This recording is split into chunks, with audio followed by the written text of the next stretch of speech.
Þannig að við erum hérna í byrja viku 5 og ætlum að fara í dag yfir efni vikunar seinustu viku, Flexbox, og skoða dæmi það. Og aðeins að byrja að tengja við efni sem núna sem svona þetta skalanlegir vefir eða responsive webdesign og skoða hvaða tól við höfum til þess að nota í því. Setjum hérna á svona.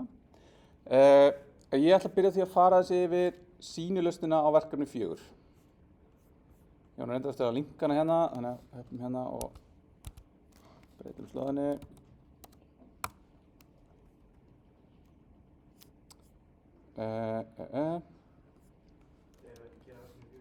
Jú, sorry. Verkefni 3 sýnilausnina. Smá þannig. Þannig að þá eins og við séð, og núna styttist í það, það sem sagt námsefni næstu viku. Það smá fram og tilbaka hérna hjá mér. Námsefni þessa viku, skalanlegir vefir, hönnun og grid. Í næstu viku kemur hann Keli félagi minn, sem hönnunarstjóri hjá Símanum og ætlar að fara þessi yfir bara hvað að vera hönnur og hvernig að vinna með hönnu og hvað svona, hvernig þeirra lífi Þá munum við líka að skoða svona tól og tæki sem við getum notað til þess að vinna í þessu. En síðan vikunni þar á eftir, þá erum við í raun hálfnuð með námskeiðið, það gerist rætt. Og þá förum við í Git og GitHub og byrjum á JavaScript yfirferð. Og þá munið þið sjá, hvernig við erum að nota Git meira, þó svo ég viti að einhver ykkar eru byrjað að fikta í þessu. Þannig að þangað til, þá ætlum við bara hérna, getum við downloadað zip til þess að fá þessa sýnilausn. Ég opna hana hérna einhvers staðar og ég ætla bara að kopía hana og færa hana yfir í þetta hérna. Ég ætla að gera nýja möppu hérna og ég ætla að henda henni hingað inn. Og síðan ætla ég að fara í Visual Studio Code, opna nýjan window svona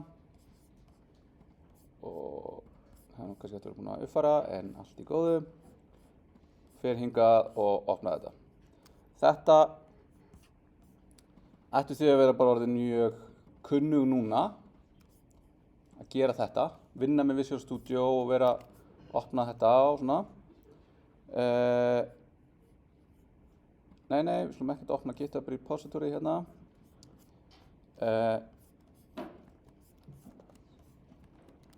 Lokum þessu, förum hingað og opnum live server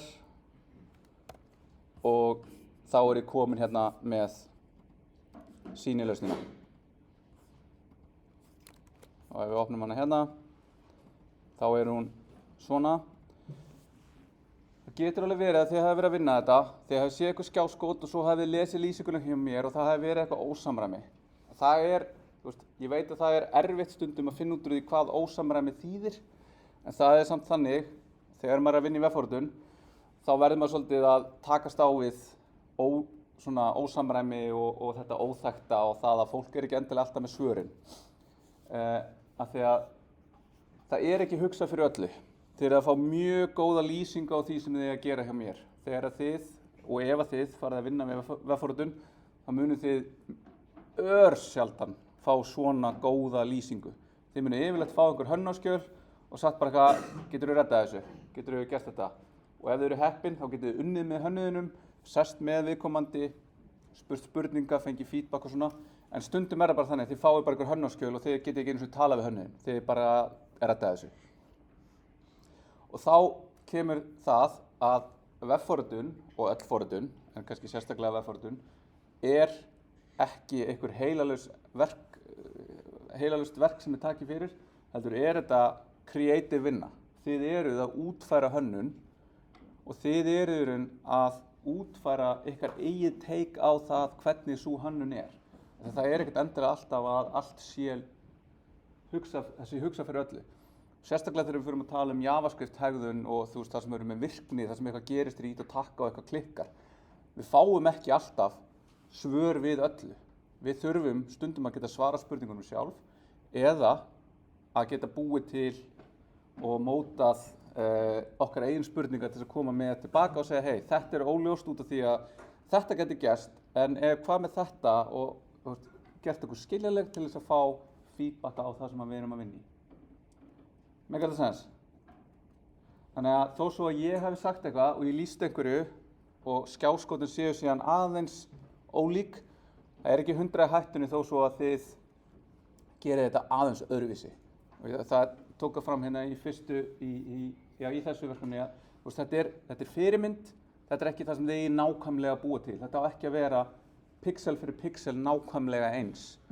Þetta er meira að það er eitthvað sem að lítur cirka svona út og ef það er eitthvað sem er óljóst þá getið spurt mig eða dæmitumkennarana ef það er eitthvað sem þið alveg bara vitið ekkert hvernig hafa ykkur í kringum. En annars er þetta bara að læra að nota CSS. Það er aðalverkefnið. Aðalverkefnið er ekki að búa til þessa, þó ég segi sjálf frá frábæru hönnun. Það er bara til þess að þið hafið eitthvað til þess að vinna út frá, svo þið séu ekki bara að gera eitthvað út í bláinn. Þannig að, já, hér er ýmislegt að vera. Er eitthvað sérstakt sem þið vilja að ég byrji að fara yfir? Eitthvað sérstakt sem að þið lenduð í miklum vandræðum með, eða eitthvað fannst mjög óljóst, eitthvað fannst óskiljanlegt, þið gátuð ekki?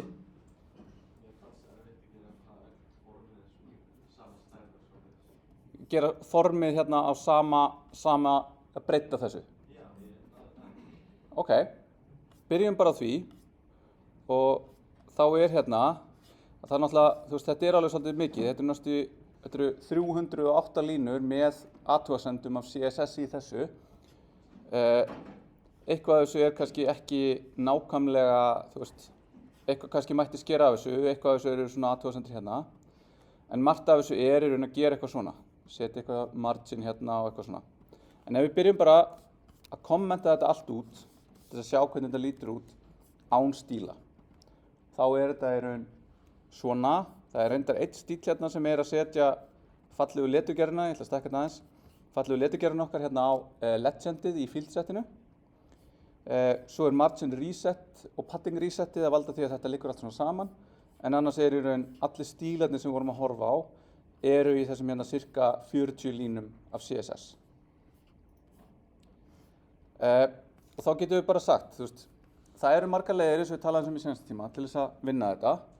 Stundum getum við byrjað á því að vinna þetta svona topp og niður eða að innan og út eða einhvern svona part í einu. Það eru margar leiðir að þessu. Spurning? Ég sé þú veist, það verkefni 2 og frá netið þar. Já, ef þið eru búin að fá einhver fyrir verkefni 2, þá ætti að vera athugasemd í Canvas með það sem var. Ef það er ekki, þá getur þið beðið dæmendumkennarann nánari útlistun. Ef eitthvað er óljóst, ef þú vilt nánari eitthvað. En ég minni á, eins og ég er búin að segja ykkur, senda bæði sem athugasemd á Canvas og til dæmendumkennarana. Þegar dæmendumkennarinn fær ekki notification á að þú hefur sett svar. Þannig að, og það er minnsta mál. Ef þið eru ósátt og það gengur ekki, þá getið þið heyrt í mér. En ég mun alltaf byrjaði að vísa ykkur til dæmendumkennarans. Ég skilaði einu verkefni einu degi seinna. Já. Skilurðu þarf ég að senda e-mail? Varstu ekki búin að fá einhvern? Ekki fyrir verkefni 3, nei. Það gæti verið að því að þau eru mjög duglega að fara yfir. Þau eru að klára þetta bara á laugardeginum, 2 af 4 dæmendumkennarum. Þannig að ef þú ert ekki búin að fá einhvern núna, þá skaltu senda dæmendumkennara, nei, senda á mig og ég skal finna út úr því. Önnur spurning? Já, ég var að spá, hvernig getum við haft samband við dæmendumkennara? Þú segir þau, komment og tala við dæmendumkennara, eru við með e-mail eða? Já, þau eru skráð á Uglu sem kennarar í áfangurum. Ok, við getum fundið það í gegnum Uglu? Já. Og ef þú kannt ekki Uglu, þá verð ég að vísa þér á skrifstofuna því að það er það sem að skrifstofan sér fyrir nýnema er að kenna þeim á Uglu. Síðan eru þau líka inn á Slack, þannig að þú getur fundið þau þar.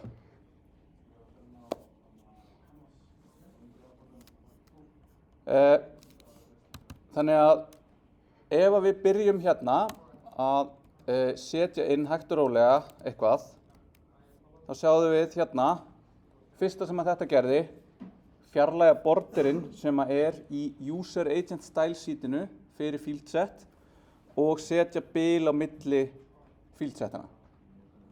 Þannig að svo getum við líka skoða þetta með því að nota inspektorinn og ég ætla að hérna gera þetta svona.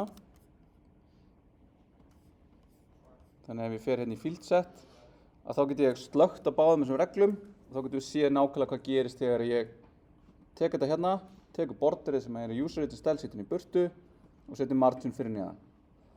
Ok, næsta skref, aðeins að laga legendið þegar við sjáum að það liggur svolítið mikið hérna uppið þetta og þá getum við aftur séð nákvæmlega hvað gerist hérna. Bara gera smá meira pláss á milli og stækka letustöðina. Ok, tiltölulega saklaust, svona, þú veist, í báðum tilfellum erum við að eiga í margin, svo font size og border. Ok, svo kemur hérna að núna setti ég div utan hvert einasta hver einustu sem sagt tvend í forminu sem er þá þetta textin og síðan inputið eða það sem er eitthvað valið til þess að hópa því saman í eitthvað og ég var meira sem með það þannig í hérna sýnlausnarverkefni 2 og það gera verkum að div setur element sem er í grunninn display block þannig að hvað gerist þá?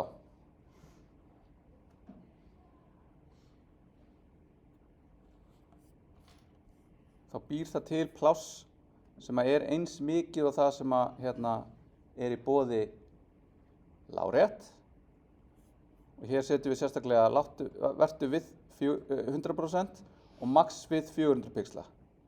Þannig að við sjáum í rauninni að það gerist ekkert hérna nema að ef við horfum á það hérna þá sjáum við að divið er núna svona. Þegar ég set max with þá verður það hámarki 400 pixlar. Þannig að þið sjáum við að það takmörkur stærðin á því. Ok.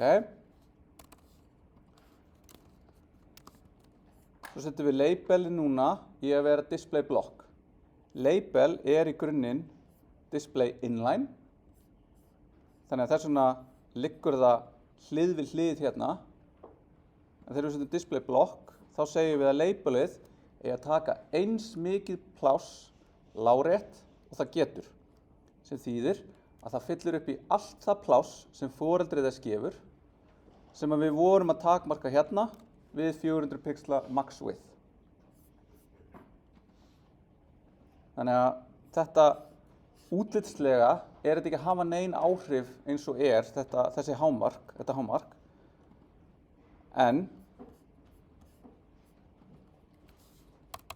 hvað gerist þá núna þegar ég set þetta hérna á field set input, select og text area. Select, input og text area. Ég er að setja padding. Gerum þetta bara hérna eitt í einu. Setjum svona. Ok, padding. Hvað gerist núna?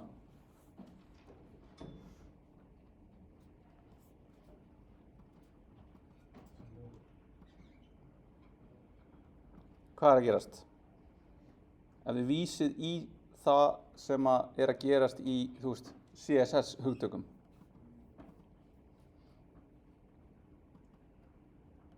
Í sambandi við box módelið. Þá er padding.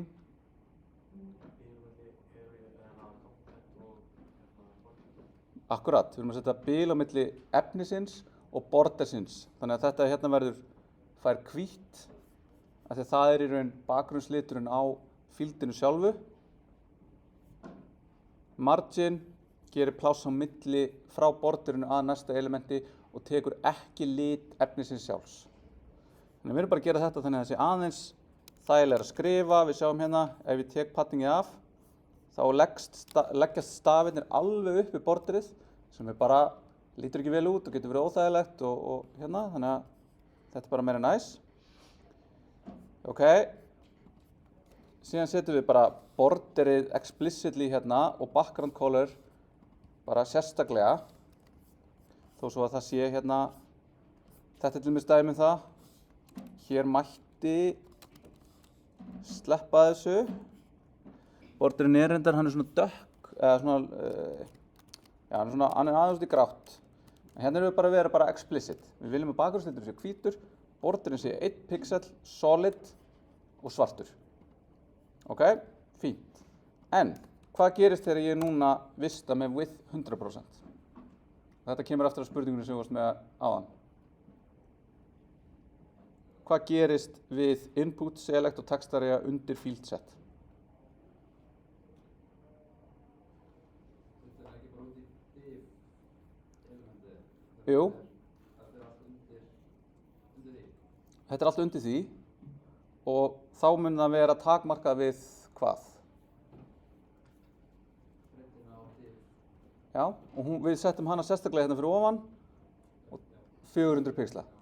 Þannig að ég vista þetta og þá fæ ég í raun að þetta lítur út eins og þetta sé allt jafn breitt og er allt jafn breitt. Og það er út af því að ég segi, heyrðu, þú átt bara að vera 100% út frá því plássi sem þú hefur og plássi sem að það hefur er skilgreint af foreldrinu.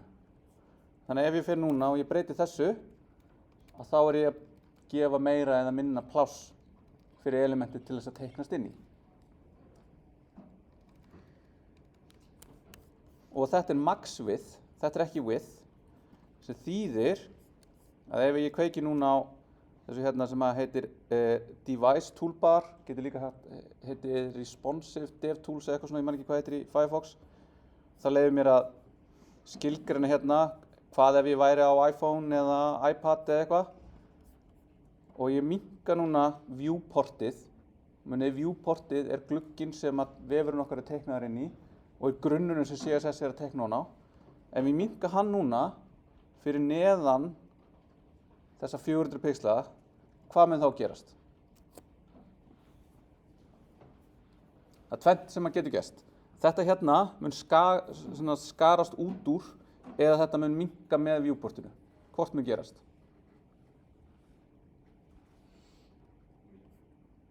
Af hverju mun það minnka?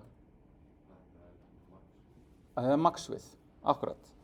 En nú gerir ég hérna og þá sjáum við að það minnkar með út af því að foreldrið á að vera 100% en að hámarki 400 pixlar. Ef ég sný þessu, eða ef ég breyti þessu og setjum að width sé 400 pixlar, þá skagar þetta út úr glugganum og við fáum hérna scrollstiku hérna og við sjáum að það passar ekki, að þá verður þetta svona skrítið, þú veist, bakgrunnurinn er ekki lengur til staðar út af því að þarna er CSS að fylgja því sem við sögðum, en á einhverjum öðrum stað þá sögðum við að þetta hérna sem er með bakgrunn á, það á að vera max width af einhverju eða width 100% og þetta er núna að, þú veist, að reyna að búa til pláss og láta þetta birtast rétt. En þessi pæling setja mörk en ekki nákvæmar stærðir er lykillinn í því að skrifa og búa til svona skalanlega vefi. Hugsa ekki, þetta er eitthvað A4 blað eða eitthvað nákvæmt sem er bara alltaf svona breitt, af því það er ekki þannig á vefnum. Vefurinn getur verið að birtast allt frá því að vera bara á risastórum skjám sem eru með upplausn upp á 16.000 pixla á breidd, niður í skjái sem eru með upplausn samt svona physical resolution, hvað er raunbreiddin, niður í 300 pixla og allt þar á milli. Þannig að þegar við búum til vefi, þá verðum við að hugsa um það að þetta eru ekki fastar stærðir sem við bara vinnum og gerum einu sinni og virka alltaf. En það er það sem við förum nánar í næstu viku. Þetta er samt koncept sem tengist inn í það og er eiginlega bara fundamental í þessu. Það er ekkert fast í þessu, þannig að við verðum að hugsa í þessum relatív stærðum. Ok.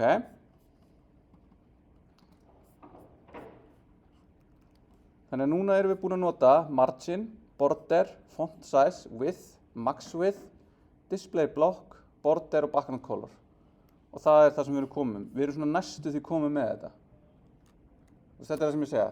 þetta er ekkert sérstaklega flókið, þú veist, að þú veist, skrifa þetta. Það sem er flókið er að vita hvernig maður á að beita þessu og hvar.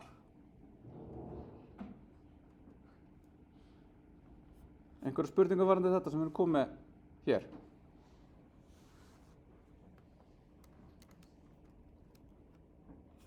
Ok, þá sjáum við hérna, ok, þetta er bara fínt, nema þetta er eitthvað weird, þetta er eitthvað skrítið hérna. Hvað er að gerast hér?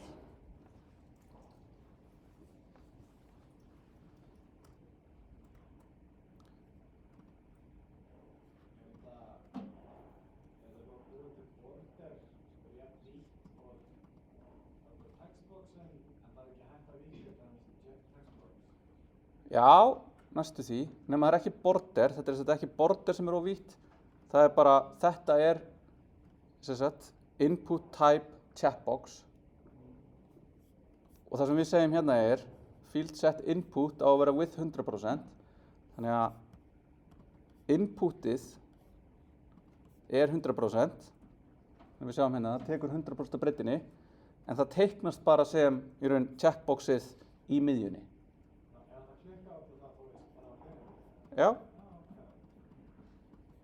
nema bara checkbox er sértækt að því leyti að það teiknast sem svona checkbox og svo að fara að stíla til sérstaklega checkbox er alveg svona sérpælingar en við ætlum í raun hérna að grípa til að nota attribute selector. Attribute selector er almenni selektorinn sem velur eitthvað út frá attributi, ekki sem sagt hérna class selektorinn sem er með punkti sem að fer á class attributið. Spurning? Já, ég veit að akkur fyrir þetta ofan á textan. Þetta fyrir ofan á textan út af því að þetta er á undan í source order. Þetta er á undan í HTML-inu. Þannig að hvað segir þessi hérna lína?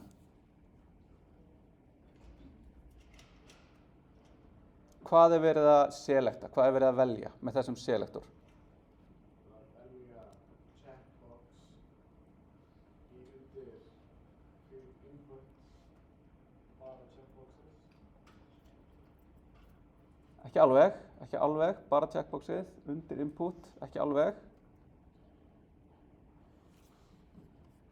Þannig að þess að byrja með, það fyrir aftur í sko, þessi tooltip er alveg mjög peinandi. Ef við byrjum að lesa þetta frá vinstri, þá erum við að segja undir field set, finndu input sem hafa nákvæmlega attributed type með strengnum nákvæmlega checkbox. Og þá ef við skoðum hérna, þá erum við með field set, hérna, input, type, nákvæmlega checkbox. Síðan er hægt að setja hérna til dæmis tildu, táknið,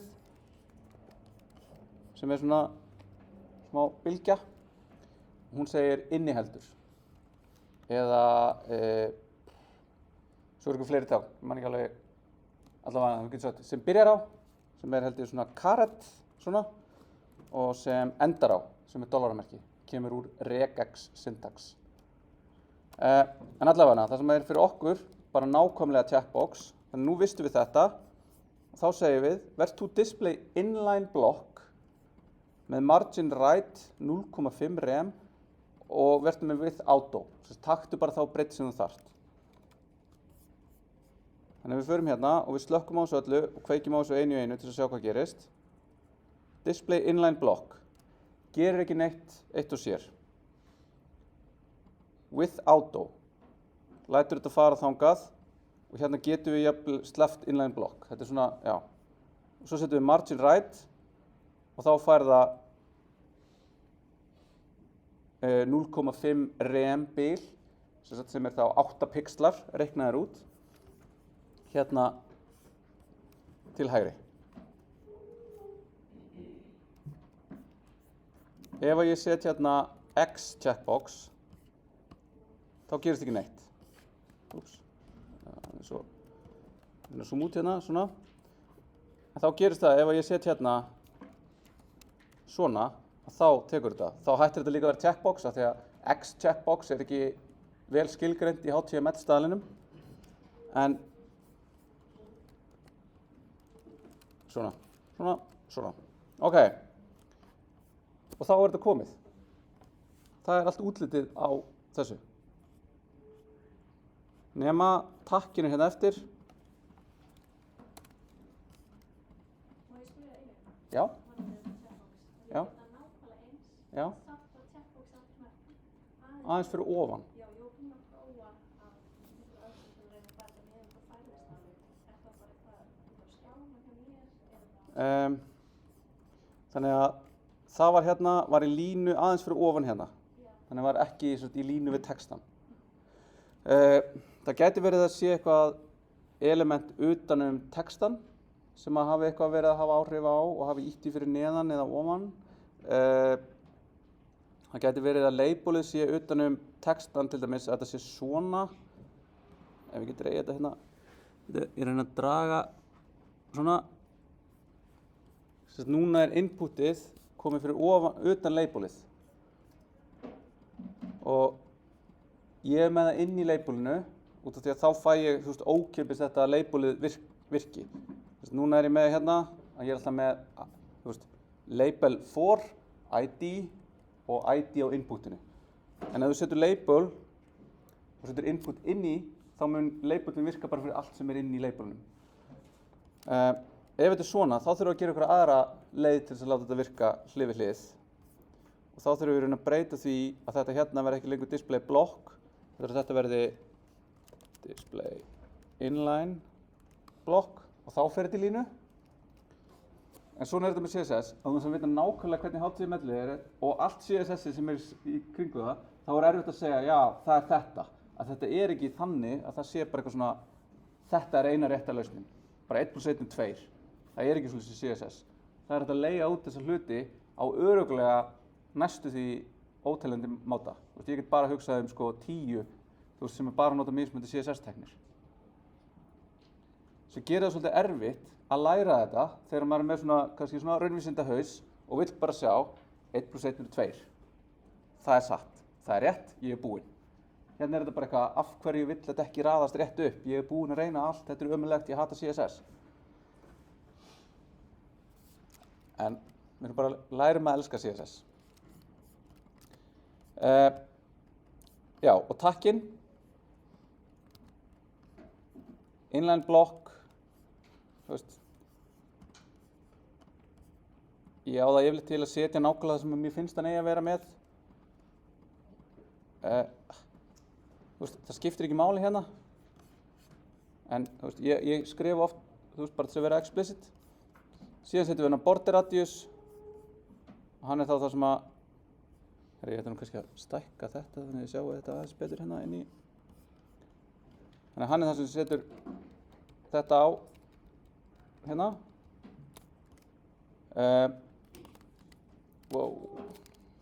Svona. Ég ætla að setja aftur 5 pixlar svona. Hann er með ákveðið border. Þannig að það er bara til að taka default borderið af. Sjá líka að það er default borderið. Ég get ekki zooma meira hérna. Það er aðeins öðruvísi vinstra og topp borderið versus hægra og neðra borderið. Og svo setjum við bara bakgrunnslitin og padding til þess að gera láta aðeins anda hann. Þannig að þetta er stílunin á forminu. Það sem er hérna fyrir headerinn og navigationið eða hérna valmyndina og fótinn er nokkurn veginn það sama og við gerðum í seinasta tíma. Þá er hérna eitthvað. Þetta auðvelt. Við náðum ekki að skramma púsluköld. Við náðum ekki að fá myndina. Já. Það er þá spurning hvað notar þetta til þess að setja myndina til vinstri? Já, einmitt. Og þá er einmitt hérna til þess að þetta virki þá þarf að vera eitthvað hérna sem heitir clear á flótið. Það hefur örugglega verið að... Já, ég var ekki með það. Nei, af því þú varst örugglega með þetta svona. Já. Og þá er þetta float var lengi vel notað til þess að búa til layout með CSS. Og það er með þennan óheyrilega leiðilega vankant að þú þarft að cleara floatið þitt. Og hérna, þetta var svona smá tribute til clear hérna, til þess að ná þessu, en það var clear í þeim attributum sem þú mátti, þannig að það var svona smá hintið á móti svona til þess að finna. Nei, einmitt. En þetta er þetta, að því að ef þið notið float, þá vill það sem er floatað, það vill í raun, það lætur allt annað við hliðina á sér taka enga hæð. Þannig að það er það sem er hérna, þessi takki hérna, hann einhvern veginn liggur svona yfir myndinni. Af því að þegar að float er notað, þá er hluturinn tekinn úr eðlilegu flæði og tekur ekki pláss í eðlilegu flæði.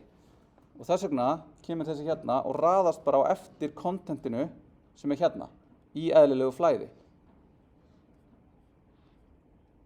Skiljið, þannig að þess vegna leggst þetta saman. Ef við setjum clear, þá erum við að segja að það er eitthvað float þarna og þú ert að taka tillit til hæðarinnar á því þegar þú ert að reikna út eðlilegt flæði. Þannig að þetta er allt svona eitthvað samspil á þessum hérna reikniritum sem eru notaðir til þess að teikna vefinn. Ok, tablan, hvernig gekk hún? Ég var að meina pælingu með viðburðarsíðuna. Já. Ég var svo lengi að finna einhverja leið til þess að ná að targeta þessar myndir en ekki Hina. sem er líka hinum. Akkurat. Ég sá að gerðir ráð fyrir einmitt klass. Já. Og það bara svona þægilegsta leiðin? Það er yfirleitt þægilegsta leiðin, já. Ég var ekki að predika yfir ykkur bestu leiðina, af því að það er erfitt að segja eitthvað, hey, lærið þetta, en gerið þetta nákvæmlega svona og ekki læra neitt hitt, heldur bara það sem að mér persónulega finnst besta leiðin til að gera hlutina. Þannig að það eru margar típur af selektorum og við munum að skoða það í námsefninu sem er í þessari viku, held ég, sem er bara svona CSS guidelines. Hvað er best, hvað er fólk búið að komast að þessi besta leiðin til að skrifa CSS? Það er yfirleitt að nota alltaf klassselektora af því að þeir hafa alltaf sama specificityið. Leið við fyrir að blanda saman type-selektor, klassselektor og ID-selektor, þá erum við með hluti sem eru með, þannig að við sjáum specificityið 0 er fyrir ID, 1 er fyrir klassselektora og seinasta talan hérna er fyrir type-selektora. En við erum alltaf bara að vinna á þessu sama leveli, af því að þetta er ekki beint tala sem er fellt saman. Það verður auðveldara að hugsa þetta og auðveldara að færa rök fyrir því sem við erum að gera. Þannig að þess að setti ég hérna nákvæmlega til þess að leysa þetta sem við ætlum að benda á. Og ég setti event utanum báða hérna. Þannig ég sagði sectionið sem var nú þegar utanum þetta, gaf því class event, svo ég gæti í raun búið til nákvæmlega sama útlitið fyrir báða hlutina, án þess að það fara að smitast yfir í annarkvort þetta eða hugsanlega myndina sem er hér. Og þá verður það líka þannig að við getum horft á þetta hérna, við getum séð bara ok, event, event, event, event, event. Þetta er bara, þetta eru reglurnar sem við komum fyrir hérna, sem teikna þetta hérna viðmót.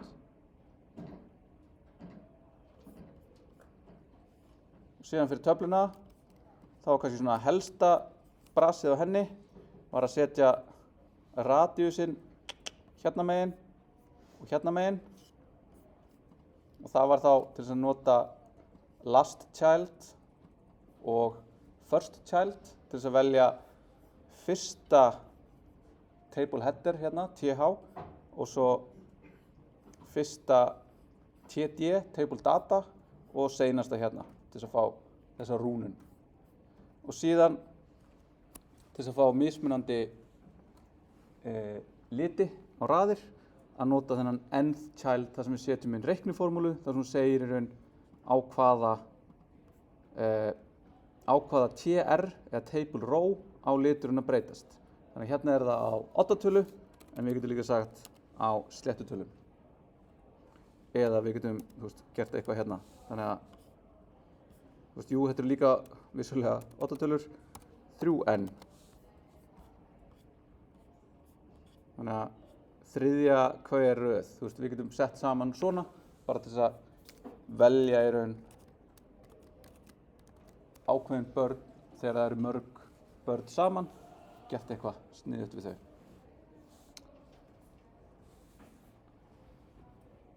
Og ég sagði það nú ekki, en þetta hérna er sem sagt pseudo-selektor. Hann er að selekta eitthvað sem er í raun og veru ekki, þú veist, fysiskt hérna. Hann er að selekta, þú veist, seinasta barnið, enda barnið. Við getum líka sagt síðan on hover eða visited, eins og við skoðum aðeins í seinusta tíma.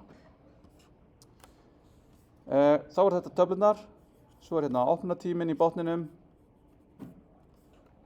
footerinn, þar er þetta inline block vertical line sem við skoðum aðeins í seinusta tíma. Og þetta er ekki mikið af reglum, en þetta er bara að velja réttu elementin og setja réttu attribútin á þau. Ótrúlega einfalt að horfa á þetta svona eftir á. Ótrúlega frústrerandi að vinna þegar maður kann þetta ekki. Einhverjar fleiri spurningar? Getum við skoðað þarna klassana aðeins? Já.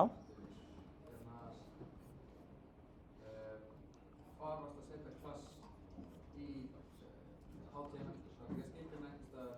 Jú. Þú setur það í... Ég set það á foreldrið sem að er í raun það foreldrið sem að nær utanum allt það sem að ég vil skilgreina. Ég prófaði ekki, ég gerði þetta bara, ég setti inn klass bara fyrir hvert body á hverju síðu. Já. Til þess að geta sagt bara alla myndir bara á þessari síðu. Já, já. Það er önnur leið. En þá getur lent í vandræðum ef að allt í einu myndi ég vilja fá þetta útlit á þessa síðu.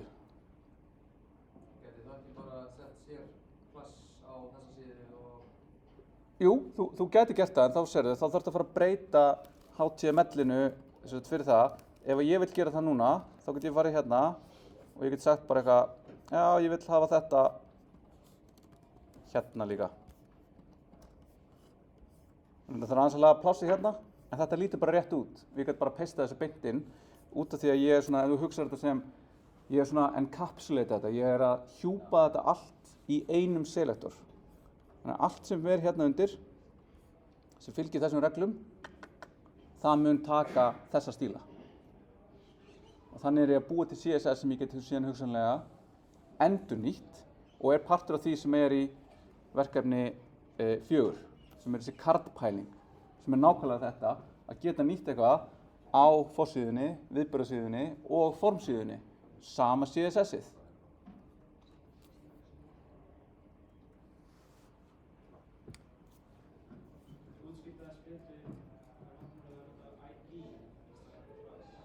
Já, það er tvíþætt. Skilgreiningin, spurningin var, getur þú útskýrt nánar af hverju að nota ekki ID-selektor? Að ID, samkvæmt skilgreiningu, á að vera auðkenni sem er einkvæmt á síðu. Þannig að ef ég hefði hugsað þetta hérna og ég ætla að leysa þetta verkefni og ég ætla að nota ID í staðinn, þá gæti ég hafa sagt hérna ID og ID. En nú er ég að brjóta þessa reglu hérna sem segir að það sé einkvæmt, að ég er með sama ID tvisvar. Þetta er fyrsta vandræðin sem er með ID. Seinna er það að ID er með hærra specificity en class. Þannig að ef ég er búinn að setja ID á eitthvað og ætla síðan að reyna að yfirskrifa það, þá verði ég að nota ID til þess að yfirskrifa það. Og það verður til þess að þetta er svona parasitic.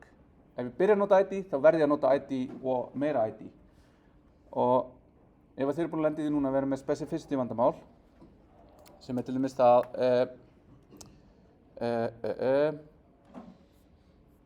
segir svo hérna, ég ætla að vera með ID img á þessu hérna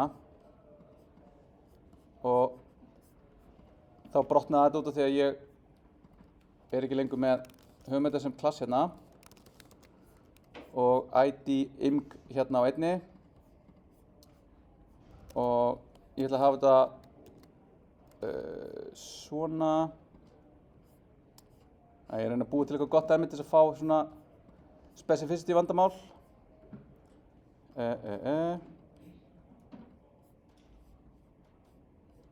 þannig að við erum með þetta hérna og þá lítur þetta rétt út ok setjum þetta líka hérna. Þó svo ég sé að brjóta þetta. Vafrinn leyfir mér það. Nú er ég á vitlausum stað. Hérna viljum við vera. Svona.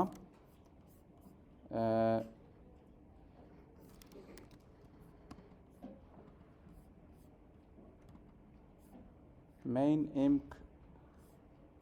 Hvað er í gangi? Event img. Já, þetta. Svona, ok. Nú erum við komin á einhvern stað þar sem við getum farið að tala um þetta. Þetta er í lagi. Vafrinn leyfir okkur þetta. Við erum svona að brjóta anda speksins. Við erum að brjóta reglurnar sem segja ID á bara að vera auðkenni og bara einu sinni. Ok, fine. Við erum sátt við það. Ok, ég er hérna með float left. Segjum sem svo að ég vildi síðan geta sett á allar myndir eitthvað annað. Við erum með margin right.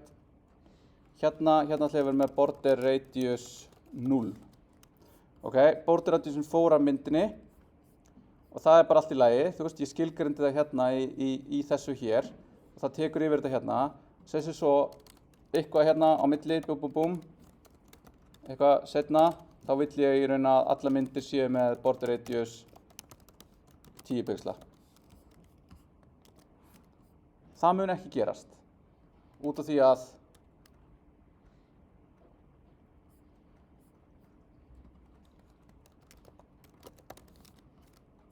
ég get sett svona, event,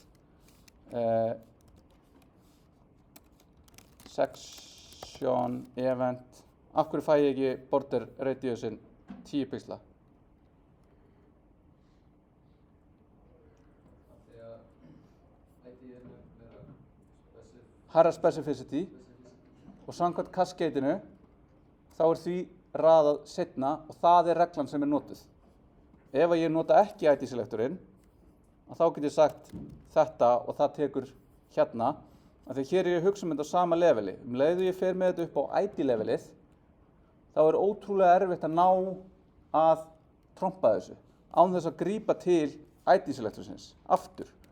Þess vegna fer hann að verða út um allt ef við byrjum að nota hann. Eða þá að fólk fer að gera svona, nota important. Important tekur þetta út úr specificity og raðar þessu sér layer, eða svona sér staf, sem er óháð specificity reglunni, þar sem hún tekur allt sem er merkt með important og svo raðar hann eftir specificity innan þess. Þannig að það er hitt vandamálið, of hátt specificity sem hvetur til þess að fólk fara að nota important til þess að finna út úr þessu út af því að það er svo erfitt að óræta ID. Það er bara ekki hægt nema með því að nota ID-selektorinn eða important. Og þegar við fyrir að gera þetta, þá eru all bets off.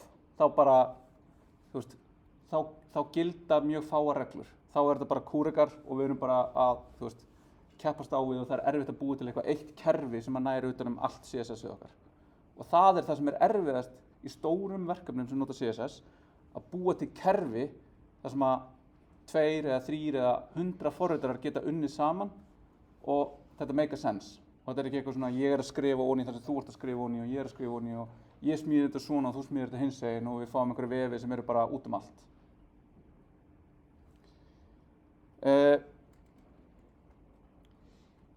Eitthvað fleira? Skulum við bara loka þessu, sýnlausninni af verkefni 3, taka okkur pásu til svona 4 og kíkja þá aðeins á Flexbox.